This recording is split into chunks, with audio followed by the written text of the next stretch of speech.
안녕하세요. 오늘도 사연 살롱을 찾아주셔서 감사합니다. 저는 30대 여자예요. 관계가 조금은 복잡하다고 할 수 있는 친정 부모님을 두었네요. 제가 초등학생일 때부터 아빠한테는 역마살 같은 게 있었는지 집 밖으로 많이 나들곤 하셨죠. 집에 온전히 붙어 계신 적이 거의 없었고 직업도 한 가지로 정착해서 오래 일을 하지 못하는 분이셨어요. 엄마는 어떻게든 아빠를 옹호하려고 하셨던 분이었고요.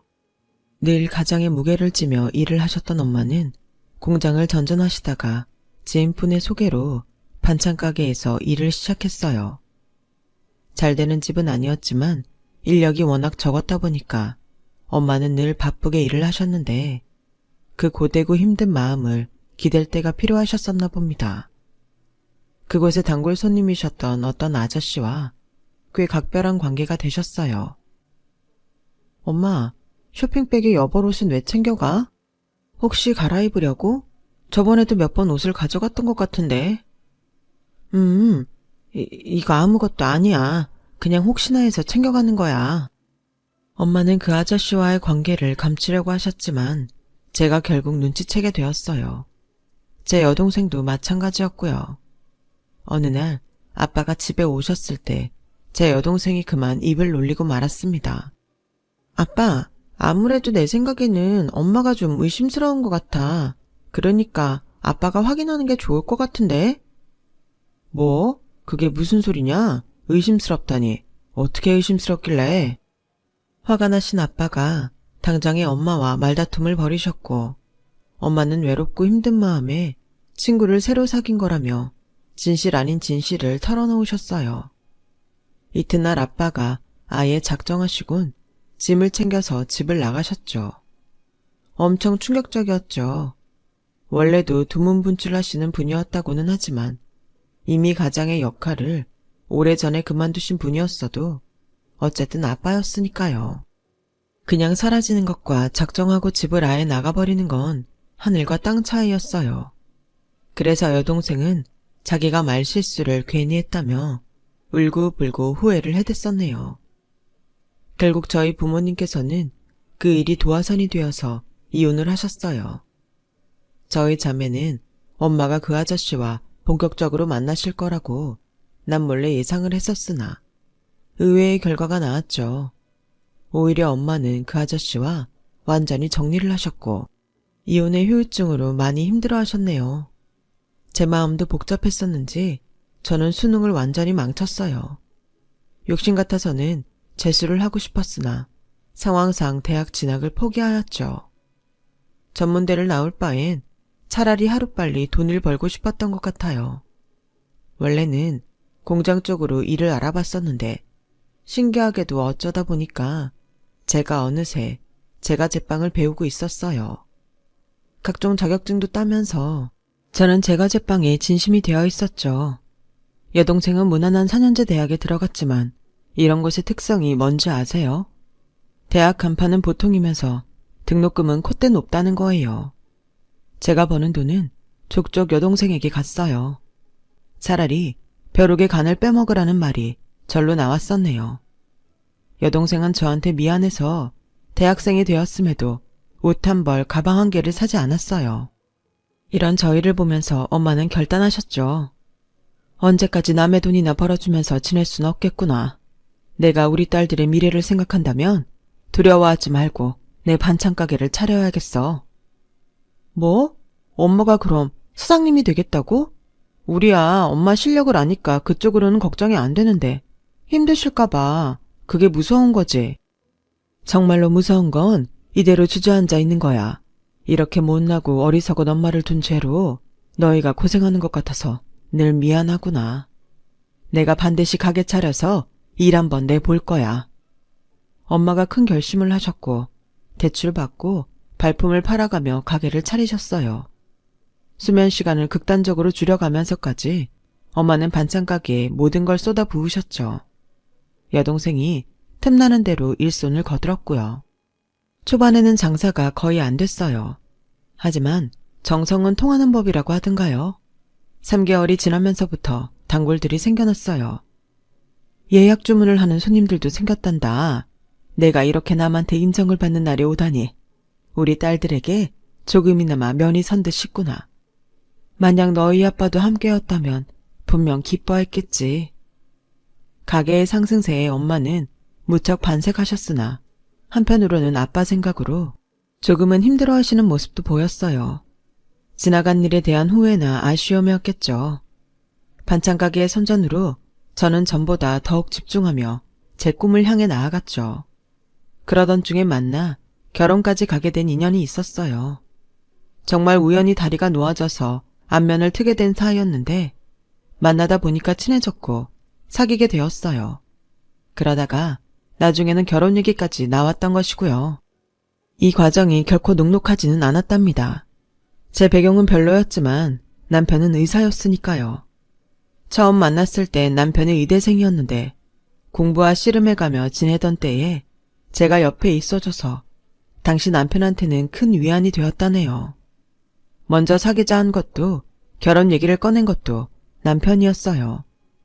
저는 서로 스펙 차이가 심한 것 같다는 생각에 부담이 들어서 제 마음을 적극적으로 표현해 본 적은 없었으나 저도 남편이 좋았죠. 그래서 청혼 얘기도 받아들였어요. 그런데 오빠네 어머님께서 내 얘기를 듣더니 별로 탐탁치 않아 하셨다면서. 결혼 반대하실 텐데 정말 괜찮겠어? 우리 엄마는 내 말이라면 꿈뻑 죽는 사람이야. 걱정하지 마. 왠지 찜찜하긴 했으나 남편이 장담을 하는 모습에 알겠다고 했어요. 저도 엄마에게 결혼 얘기를 꺼냈죠. 네가 기어이 그 의사된 남자친구랑 결혼을 하겠다고? 엄마는 왠지 내키지 않아 하시는 듯 했어요. 제가 그 이유를 여쭤보니까 역시나 제 짐작대로였죠. 상대 집안이 저희보다 훨씬 형편이 좋은 데다가 의사인 장남을 웬만한 여자에게는 갖다 붙이지 않을 거라는 게 엄마의 생각이었어요. 그래서 저도 하는 수 없이 안 그래도 이미 그쪽 부모님이 저를 별로라고 생각해 왔다는 걸 털어놓았죠. 그럼에도 제가 이 결혼을 꼭 하고 싶다는 생각까지도 말이에요. 내가 결혼해서 눈칫밥 먹고 살게 된다고 해도 나는 꼭 결혼하고 싶어. 제가 눈물까지 글썽이는 모습에 엄마는 끝내 결혼을 허락해 주셨어요. 그리고 며칠 뒤 저는 시어머니로부터 연락을 받았어요. 물론 저희 엄마를 뵙고 싶단 게 본론이었죠. 두 분이 이혼하셔서 어차피 아버지는 안 계시잖아. 어머니 쪽만 배워야지. 맞는 사실인데 그때 시어머니께서 그렇게 말씀하실 때 왠지 제 마음이 싸했었네요. 저는 엄마를 시어머니와 독대하게 만들 순 없어서 같이 배웠어요. 반찬 가게에 가까운 카페였죠. 그런데 자리가 무르익다 보니까 어느새 두 분만 치열하게 대화를 하셨고 저는 뒷전으로 밀려난 상태가 되었어요. 저희 아들이 하도 결혼하고 싶다고 노래를 불러대니까 저희 남편도 슬슬 마음을 바꾸고는 있는데요. 그렇다고 해서 안심하고 계실까봐 제가 걱정이 돼서 직접 찾아뵙게 됐어요. 저는 하여간에 이 결혼은 결사 반대라고 못을 채차 받고 싶네요. 시어머니께서 그때부터 본론을 꺼내드셨는데 제가 뭐라고 반박하려 하자 옆에서 엄마가 저를 말리셨어요. 눈빛에서 너는 아무 말 않고 가만히 있어라 는 의미가 전달되어 왔죠. 제가 저희 딸애한테서 들은 이야기가 있기 때문에 이 결혼을 진작 반대하고 계신다는 그 입장을 알고는 있습니다만 그 이유를 제가 따로 여쭈어도 될까요? 이 이유를 따로 알려드려야만 아실 수 있나 보죠? 저희 쪽이 너무 손해보는 결혼이니까 그렇죠. 저희 아들은 무려 의사인데 그쪽 따님은 빵이나 만들고 있잖아요. 그것도 고졸 신분으로. 애들이 좋다는데 저희가 설왕설래 해봤자 무슨 소용이 있나요? 어엿한 사회인들이고 엄연한 성인들입니다. 자기들 의지대로 결혼할 수 있는 저희 자식들이잖아요. 그 생각을 저희가 먼저 존중해주는 게 옳죠. 이보세요. 저는 말이죠. 고작 고졸 며느리를 보기 위해서 제 아들을 귀한 의사로 키워낸 게 아니에요. 사귀는 것까진 자기들 마음대로 하라 그래요. 하지만 결혼은 아니죠. 저는 딸애가 원하는 길이라면 응원해주고 싶어요. 딸애는 지금 자기 일에 자부심을 가지고 열심히 하는 중이고요. 실력도 있어요. 고졸이라고 섣불리 얕잡아보지 말아주세요. 제가 허심탄회하게 그런 말씀을 드려볼게요. 저는 이왕이면 며느리 덕을 보는 시어머니가 되고 싶어요. 내 아들 그렇게 잘 키워놨으니 그 정도 호사는 누려도 된다고 생각하거든요. 그런데 저희 집안보다 형편이 기우는 집안의 장녀라니, 고졸이라니 제가 안 속상하겠어요? 아시겠지만 저는 반찬 가게를 운영 중에 있는데요. 매일 잘 될 수가 없기 때문에 때로는 힘들기도 하지만 잘 벌어먹고 사는 것은 사실입니다. 금전적으로 현재 전혀 어렵지 않고요. 저는 사위 덕 보려는 욕심이 조금도 없습니다. 제 생각은 이러하니 며느리로 호사를 누리고 싶어 하시는 그 마음을 조금은 눌러주실 수 없을까요? 딸애를 아끼고 위하는 마음으로 이러는 저의 심정도 헤아려 주세요. 아니, 뭐 그렇게까지 말씀을. 엄마는 낯빛 하나 안 바꾸신 채로 차분하게 말씀을 이어가셨고 결국 시어머니께서는 할 말을 잃어버리셨죠. 저는 엄마 옆에서 내내 울음을 참느라 힘이 들었어요. 입을 떼는 순간 눈물이 나올 것 같아서 차마 대화에 끼어들지도 못한 채 그렇게 있었네요. 결국 시어머니께서는 소득 없이 일어나셨고 저를 흘끗 보시면서 안 그렇게들 생겨가지고 키가 참 세네. 이런 말씀을 남기신 채 자리를 뜨셨답니다. 그건 패배선언이었어요. 왜냐하면 그 이후로 빠르게 결혼이 진행되었거든요. 엄마, 정말 고마워요. 앞으로 잘 살게. 제가 욕심낸 결혼 때문에 엄마가 고생하신 것 같아서 마음이 쓰라렸어요. 그러나 당시에는 솔직히 말해서 설렘과 행복이 더 앞섰던 게 사실이네요. 해냈다라는 생각만 컸었으니까요. 시어머니께서는 끝까지 저를 당신의 며느리로 들이기 싫어하셨으나 남편이 워낙 완강했기 때문에 결국 결혼이 성사됐어요. 시아버지께서는 크게 관여를 안 하고 싶어 하셨고요. 신혼집은 남편의 병원이랑 제 직장의 동선을 고려해서 전셋집으로 구했어요. 친정이나 시댁하고는 거리가 좀 됐고요. 근데 공교롭게도 엄마의 반찬 가게가 시댁이랑 별로 멀지 않은 거리였더군요. 저는 결혼하고 난 뒤에 직장에서 더욱 바빠졌으나 집안일엔 소홀하지 않았어요. 작업장을 청결하게 하는 습관을 들여서 그런지 바쁘고 피곤한 와중에도 늘 신혼집을 깨끗하게 관리하였어요. 부엌이며 화장실까지 싹 다 물때 하나 끼는 법이 없었죠. 반면에 남편은 워낙 병원 일로 바쁜 사람이었고 집에서는 오롯이 피로를 푸는 것에만 집중하였으므로 집안일에는 일체 손 하나 까딱 안 했고요. 잠만 잘 자고 밥만 잘 먹으면 됐었죠. 어쨌든 저희끼리 잘 살고 있으니까 저는 그걸로 다 된 줄 알았어요. 하지만 시어머니라는 존재가 있었죠. 도대체 저녁 식사 시간을 못 맞춘다는 게 말이나 되니?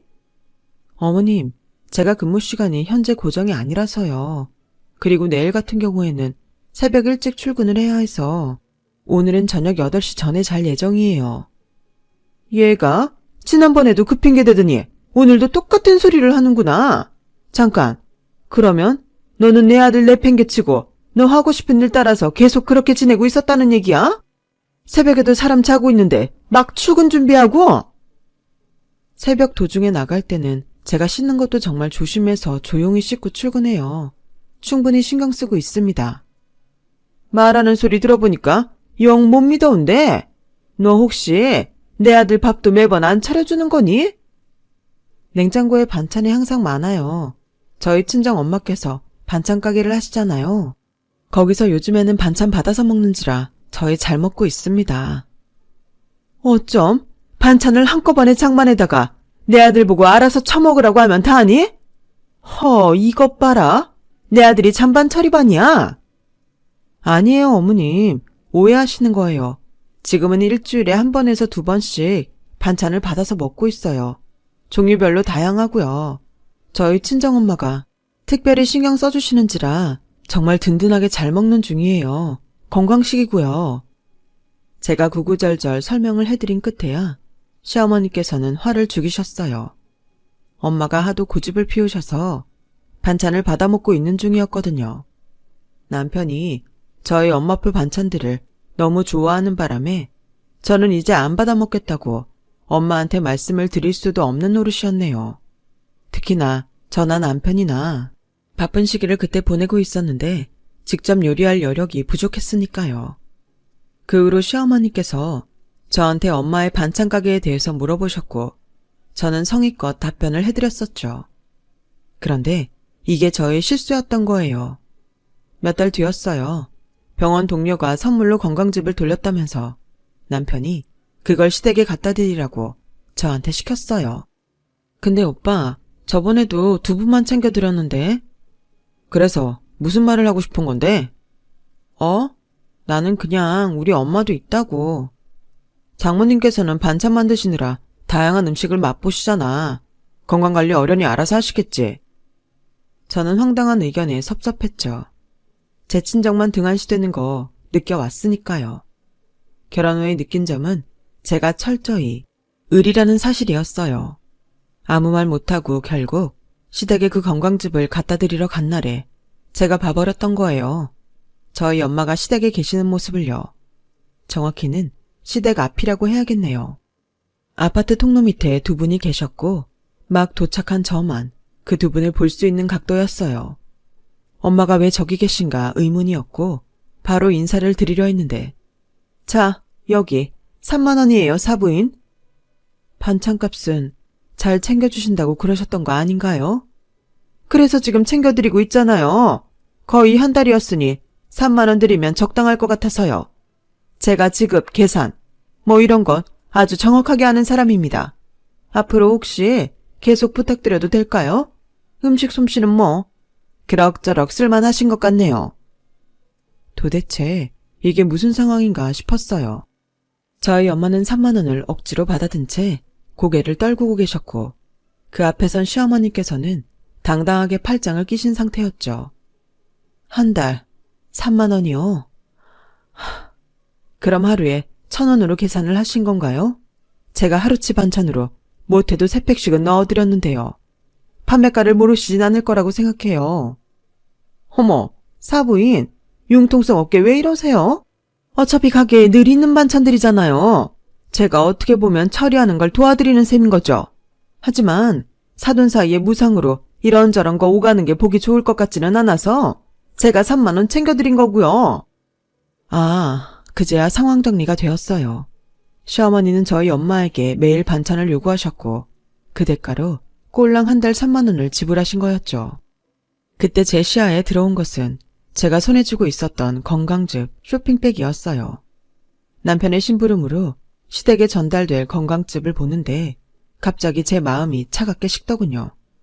이게 다 뭐하는 짓인가 싶었어요. 이렇게까지 해서 영위해야 할 결혼 생활인가? 그만큼 남편을 사랑하나? 질문에 답을 할 자신이 없더군요. 미칠 것 같았어요. 착잡하게 있던 제 귀에 엄마의 목소리가 다시 들려왔죠. 저한테 퇴근하는 길에 매일 여기 들러서 반찬을 주고 가라 하셨죠. 반찬 종류는 다양하게 부탁한다 하셨고요. 한 달 동안 5만 신경 써가면서 발에 땀나게 움직인 대가가 3만 원. 솔직히 지금 심경이 좀 복잡합니다. 엄마의 말에 제 억장이 무너져 내렸어요. 이런 일들이 있었다니. 복잡한데 그래서 뭐요? 저희 같은 집안에 감히 며느리로 들어온 고졸딸님이 생각해서라도 사부인께서는 판단 잘 하셔야죠. 그건 그렇고 어제 계란말이는 좀 퍽퍽하더라. 시어머니 깔깔 웃는 소리가 귀에 들려온 순간 저는 싸늘하게 식어버린 가슴으로 모습을 드러냈어요. 작작하시죠, 어머님? 너무 추하시네요. 깜짝이야. 네가 지금 여기 왜 있어? 사부인께서 이거 일부러 의도한 상황이죠? 참나, 얄팍한 수 쓰기는. 어머님, 개소리 마세요. 저는 여기 오고 나서야 엄마가 계시는 걸 알았는데요. 반찬 이야기도 지금 처음 안 거고요. 제 등장에 깜짝 놀라셨던 엄마는 이어진 제 언행에 더욱 기겁하셨죠. 하지만 시어머니보단 안 놀라신 것 같았어요. 저를 보는 시어머니의 안색이 금세 파리해졌으니까요. 너, 니까지 게? 나한테 어디 건방지게 말을 그따위로 해대? 머리에 든 것 없고 능력 없는 고졸 주제에 내 잘난 의사 아들 채가니까 아주 기세가 등등한가 보지? 내가 너 이럴 줄 알았지. 근본 하나 없는 못 배운 천한 집안, 내가 처음부터 알아봤기에 반대를 했던 건데. 그러게요. 반대를 좀 더 열심히 해주시지. 어머님의 노력이 부족했기 때문에 결국 결혼까지 왔던 거잖아요. 따지고 보면 어머님의 탓이 크네요. 너 아주 미쳤구나. 앞으로 내가 시집살이로 목이 졸려봐야 정신을 차리겠니? 어디 감히 시어머니한테 며느리가? 너 당장 무릎 꿇어. 제가 왜요? 나 이제 그쪽 며느리 안 할 건데? 그쪽은 이제 내 시어머니 아니야. 반찬값도 내기 싫어서 구질구질하게 구는 볼성사 나온 아줌마일 뿐이지. 뭐? 그쪽? 아줌마? 아이고야. 시어머니, 아니 아줌마는 뒷목을 잡고 쓰러지는 신용을 하였고 저는 어리 빠져있는 엄마를 잡아 끌었어요. 엄마, 우리는 이만 가자. 저 아줌마가 쓰러지든지 말든지 알아서 하게 놔두고. 무슨 정신으로 친정집까지 갔는지 모르겠어요. 마주보고 앉아서 많은 대화를 나누었는데도 엄마도 저도 끝내 눈물바람이었죠. 그 아줌마가 부당한 요구를 하는 걸 엄마도 알고 계셨지만 제 결혼 생활이 평탄하길 바라셔서 꾹 참으셨대요. 그리고 그 아줌마가 반찬값은 잘 챙겨준다는 말을 했었기 때문에 엄마는 철석같이 그걸 믿었던 거고요. 그런데 사람을 모욕한 거죠. 그동안 참 속상했었는데 그래도 널 생각해서 참았지. 하지만 지금 보니까 숨긴 게 내 잘못 같구나. 면목이 없어. 엄마가 왜 사과를 해? 미안해하지 마. 그리고 아까 들었죠? 나 이혼할 거야. 엄마가 이런 멸시를 당했다니. 더 이상 그딴 집안의 일원으로 살기 싫어. 뭐? 아까 홧김에 한 소리가 아니었던 거야? 하지만 네가 어떻게 이 결혼을 했는데? 너 설마 윤서방이랑 행복하지 않은 거였니? 엄마한테 차마 티는 못 냈지만 맞아. 별로 행복하지 않아. 내가 그렸던 결혼 생활과는 많이 다른 현실이거든. 헛된 망상을 하면서 이상한 꿈을 꾸고 있었던 것 같아. 이제 꿈에서 깨어나야지. 깨어나서 우리 가족한테 더 잘하면서 살래. 한순간 감정에 치우쳐서 억지로 결혼까지 했던 거. 엄마한테 정말 죄송해요. 이런 딸이라서 미안해. 앞으로 더 잘할게. 내가 박복해서 네가 나를 닮아서 너마저 이혼이란 걸 하게 되는 것 같아서 엄마는 정말 어떻게 해야 할지 모르겠다. 하지만 네가 진정한 행복을 찾아서 너를 위한 선택을 내렸으면 해. 그간 소가리를 해오신 엄마한테 이루 말할 수 없을 정도로 죄스러웠어요. 저는 남편한테 이혼 선언을 했죠. 너 정말 웃긴다. 네가 뭔데 나한테 먼저 이혼을 하자고 그러는 거야? 그런 말은 해도 내가 하는 거야. 오빠는 역시 나를 자기 비위 맞춰주는 편한 사람 정도로만 보고 있었나 보네. 이런 순간에도 그딴 헛소리나 하는 걸 보면 말이야. 잔말 말고 이혼하자. 나에 비해서 오빠가 더 잃을 거 많은 사람인 거 알지? 괜히 이상한 소문나는 꼴 보고 싶지 않으면 순순히 이혼하자고. 남편이 붕괴하였지만 오히려 그 자존심 때문에 원활한 이혼이 가능했던 것 같아요. 제가 고분고분하고 성실해서 마음에 들었건만 정말 실망이라나 뭘하나. 남편은 그런 어이없는 마지막 말을 남긴 채 저와 갈라섰어요. 이 과정에서도 그 아줌마가 끼어들어서 어찌나 시끄럽게 상황을 들들 볶았었는지 몰라요. 어쨌든 깔끔한 합의 이혼으로 마무리됐다니 다행이었죠. 고졸 빵쟁이 주제에 끝까지 으스대기는. 변변찮은 빽 하나 없고 집안도 볼품없는데 고고한 척은 더럽게 잘하네. 내 앞길이 얼마나 볼품없을지 내가 기대해주마. 그 아줌마는 악독한 성정에 걸맞게 저한테 화려한 마지막 멘트를 남겨주었죠. 저는 못 들은 척 무시했어요. 완전히 남남이 된 마당에 기대하기는 뭘 기대해요. 어이없었죠. 하지만 저에게도 일련의 상황들을 겪은 건 정말 큰 타격이었고 마음을 추슬러야 했어요. 엄마도 마찬가지였고요. 바로 그때 아주 놀라운 일이 벌어졌답니다. 결혼식장에서 마지막으로 보고 잘 살 거라고 믿어 의심치 않았는데 이혼이라니 이게 무슨 일이야? 제 소식을 접한 아빠가 오신 건데요. 그냥 오신 게 아니었어요. 저희 가족 곁으로 완전히 돌아오실 요량이셨거든요. 심신이 지쳐 있었던 엄마는 반찬가게 운영에도 벅참을 느끼셨고 그 모습을 지켜보던 여동생이 몰래 아빠한테 연락해서 그걸 다 말했던 거예요. 그래서 아빠는 여동생을 통해 상황 보고를 받고 계셨는데 그러던 중에 제가 이혼을 한다는 소식을 들으셨고 엄마까지 얽혀서 사돈 집안하고 대판 싸웠다는 것도 아셨어요. 예나 지금이나 입이 가벼운 여동생 덕분에 저희 가족은 다시 하나가 되었네요. 참 아이러니하죠? 아빠는 엄마와 다시 대화를 시작하셨고 두 분은 금세 재결합을 원하게 되셨어요. 아빠가 돌아와서 다시 내 식구가 된 것만으로도 놀라웠는데 더한 사실은 바로 아빠가 재력가가 되어 계셨단 점이었어요. 옛날부터 범상치 않은 분이시긴 했지만 주식 투자에 귀재가 되실 거라고는 상상하지 못했네요. 지난 세월 많은 생각을 했다. 우리는 결국 가족일 수밖에 없더구나. 이 사실은 죽었다 깨어나도 바뀔 수 없는 것이었어. 앞으로는 쭉 함께 지내자. 아빠는 과거 엄마의 실수를 지난 시간으로 되었다며 완전히 용서해 주셨고 또 스스로의 지난 과오 또한 엄마에게 용서를 비셨어요. 앞으로 저희 네 식구는 모든 희노애락을 함께하기로 다짐했고요. 가장 먼저 한 일은 본격적인 엄마의 반찬 가게 확장이었어요. 요컨대 아빠의 투자였죠.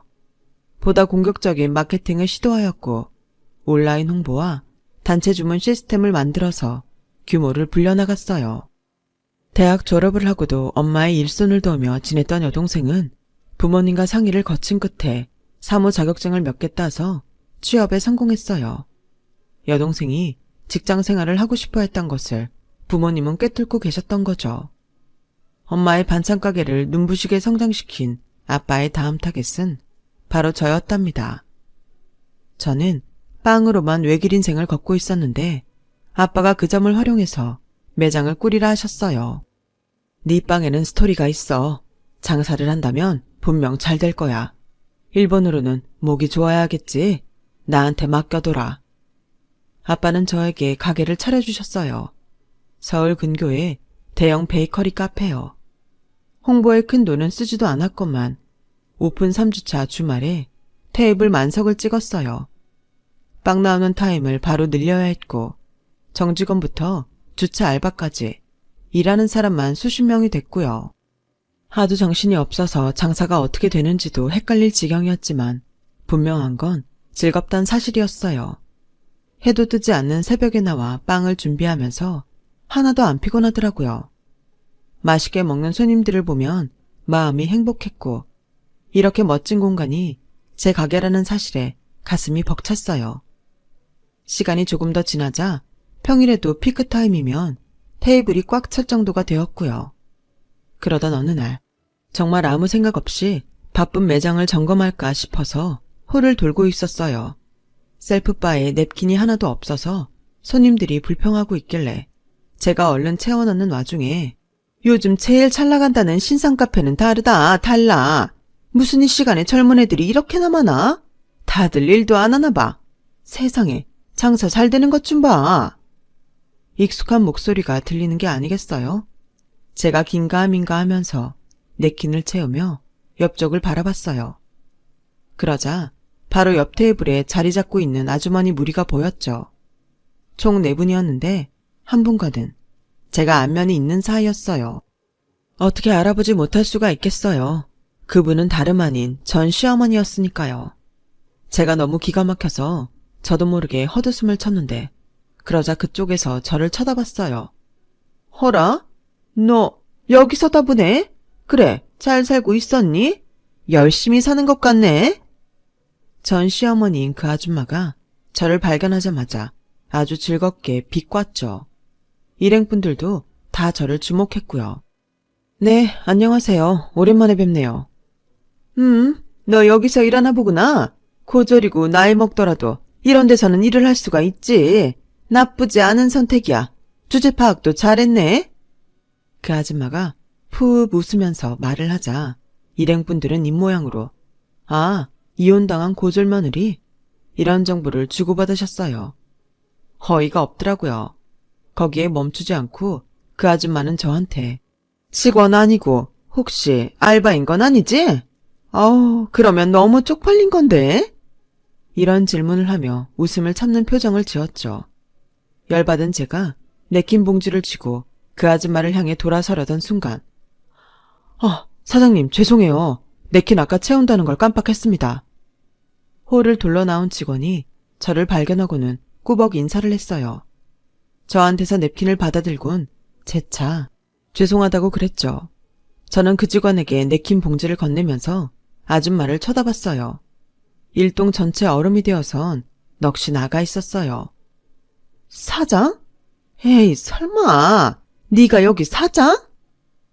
잘 들어놓으시군. 무슨 설마 같은 타령을 하세요? 네, 제가 사장인데요. 아줌마는 얼굴까지 금세 창백해졌어요. 아니 그럴 리가? 네가 대체 무슨 돈이 있어서 이런 위치에 이렇게 큰 가게를? 궁금하세요? 알고 싶으시면 주문부터 하세요. 인당 3만 원 이상씩 구매하시면 알려드릴게요. 뭐? 인당 3만 원? 날강도 아니야? 글쎄요. 한 달 반찬값을 3만 원으로 퉁치는 정신 나간 무례배도 있는데 저 정도면 준수하죠. 안 그래요, 아줌마? 제 말이 끝나자 아줌마는 화딱지가 난 얼굴로 자리에서 일어났고 그 즉시 현기증이 왔는지 휘청거렸어요. 깜짝 놀란 일행분들이 그 아줌마를 부축하면서도 자기들끼리 반찬값 3만 원? 이렇게 속닥거리는 게 보였어요. 아줌마가 하도 속물이라 숨겼던 건데 사실 저 돈 있고 백 있는 사람이에요. 저의 폭탄 발언에 그 아줌마는 창백하게 질린 채로 가방을 챙기더니 갑자기 출구로 도망갔어요. 하도 매장에 사람이 많이 오다 보니까 정신이 빠져서 걷던 아줌마가 입구에서 다른 사람들한테 치이더니 결국 한 번은 넘어지더군요. 우스웠네요. 아줌마랑 같이 온 일행분들이 저한테 다가와서 전말을 물어보시길래 솔직히 알려드렸어요. 간략하게 진실만을요. 저의 짧은 답변만으로도 충분히 경악하신 그분들은 혀를 끌끌 찼어요. 그거 완전 미친 여자였잖아. 앞으로 상종하지 말자고. 안 그래도 의사 아들 하나 때문에 유세 떠는 거 짜증났었는데.